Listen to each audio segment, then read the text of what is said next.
Okay, so we just got out of a quarantine, so I'm sure we all had our moments of boredom during that time. And you're probably thinking, I wish I could have gotten a pet to keep me from being so bored. But you didn't really want to commit to a dog or a cat. So you're thinking, well, I'll just get a fish. I don't really have to really take care of it. I mean, it basically just takes care of itself. All I really need to do is just feed it and clean its tank, right? So I'm going to tell you how to take care of a betta fish. So the first step you're going to need to do is go to the store and get your betta fish. And you can go ahead and go to like a store like Petco or any pet store that sells fish. And you're going to go ahead and pick it out. They come in all sorts of colors. They come in different sizes and shapes. So go ahead and pick it out, and then you're going to name it. And then the next thing you're going to want to do is get its tank. Now, the tank size, they do suggest getting a tank that's 2.5 gallons or bigger. But my tank is a 1.7 gallon tank, and I haven't had any problems so far. It's been doing great for mine. So yeah. And then next you're going to want to get some gravel.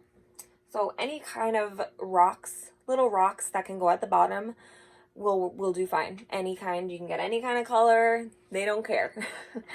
Then you're going to want to get any kind of live or fake plant that they can kind of hide in. They like to kind of hang out in these plants here. And then you can go ahead and get like a little house for them that they can sleep in or hang out into. They really like those as well. Next, you're going to want to get a little net that when you clean their tank, you can go ahead and scoop them up in. And you're also going to want to get some food for them. An LED light. Some tanks come with them, some tanks don't. It's kind of optional. You don't really need one. They just like some sunlight sometimes just so that they know it's daytime or nighttime. Okay, and then once you get all those things, then you can go ahead and start setting up your tank. First step you're going to want to do, first thing you're going to want to do is you're going to want to take your tank out of the box and you're going to want to rinse it out with water, and just water only. You're not going to want to wash it with any soap because it can be very harmful to the fish, any chemicals in the soap. So just water only. Next thing you're going to want to do is you're going to want to take the filter. If your tank comes with a filter, you're going to want to rinse that filter off with water as well, along with the filter cartridge. You're going to take that cartridge and you're going to rinse it under cool water for about 15 seconds, and then you can pop that into the filter. If your tank doesn't come with a filter, then don't worry about it. Next thing you're going to want to do is you're going to want to rinse your gravel. Your gravel usually has like a lot of dusty like dirt on it basically. Rinse that off in a strainer.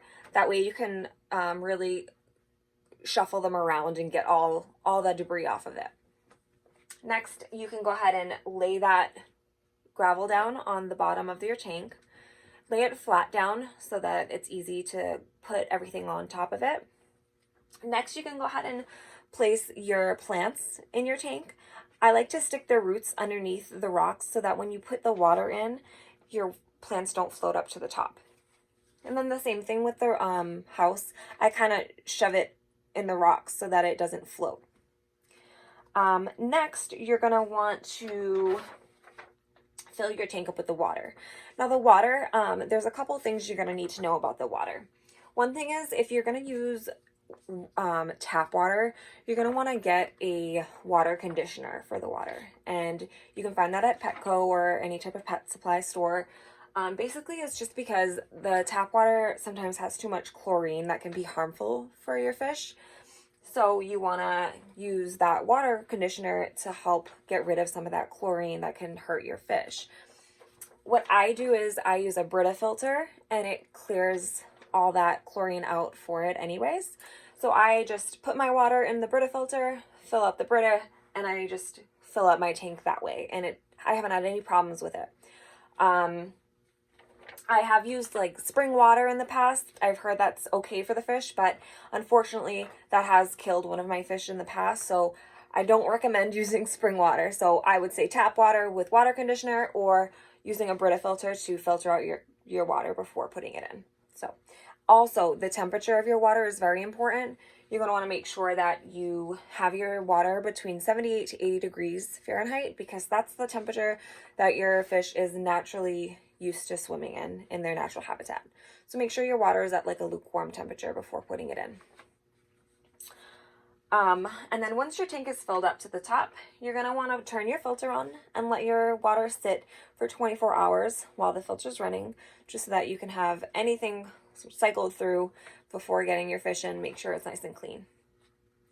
The next day, when you're ready to put your fish in, go ahead and set your fish in its container into the water, just so that you can get your fish acclimated to the water before actually putting your fish in. And I usually would do it for about 15-20 minutes, just so that the fish can kind of get used to the water temperature. And then once you've done that, then you can slowly dump your fish into the water, along with the water that it was in.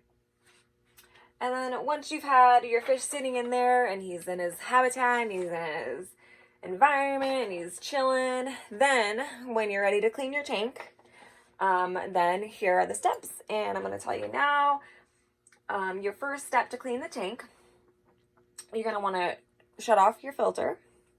Then you're going to take your little scooper and you're going to scoop him on out. And I usually keep the container that he came in. That way it's easy to just put him in that container while I clean the tank. And I use, I put half of this water, the old water that he's in, and then I put half new water. So got some old and some new. And I put him in that. And then you're going to want to take everything out of the tank. So you're going to take any fake plants, new alive plants, the house, anything that he has in there. And then you're going to rinse it thoroughly with just water, no soap. And then you'll set that aside. You're going to dump all the water out. And then you're going to rinse the gravel really good. Make sure it's nice and clean. Get rid of all the old food, any poop that's in there. Make sure everything's nice and clean. And then you're going to wipe down the insides of the walls to make sure you get any algae that's in there, because sometimes there can be some buildup in there of algae. So just make sure everything's nice and clean, but don't use any soap because it can be very harmful. And then next thing, you go ahead and lay your gravel flat again, and then you'll go ahead and put everything back in just like you did when you first got him. And then you'll go ahead and fill up your tank. You'll go ahead and fill up your tank with your water again, making sure it's the right temperature, making sure you have your water conditioner if needed, or your Brita filter water. And then you'll go ahead and add your fish back in like you did last time, same way. And then that is how you would clean your tank. And some people do clean their tank differently, I will say. Some people say it's better for the fish if you only dump a quarter of the water out and you only clean a quarter of the tank at a time. They say it's better for the fish. I haven't had any problems with it. They say, betta fish are very sensitive. I agree, they are very sensitive fish. But this way I haven't had any issues with them. So you do it your way. This is what I do for my fish. So however you want to do it, you can do your way. Just be very careful with them, though. That's all I will say. But if you do have any questions, let me know. I'm here. This is my betta fish. His name is Romeo. And yeah, he's doing great. And I've had him for like a year now, and I haven't had any problems with him yet. So let me know if you have any comments or concerns. And there he is. Thanks.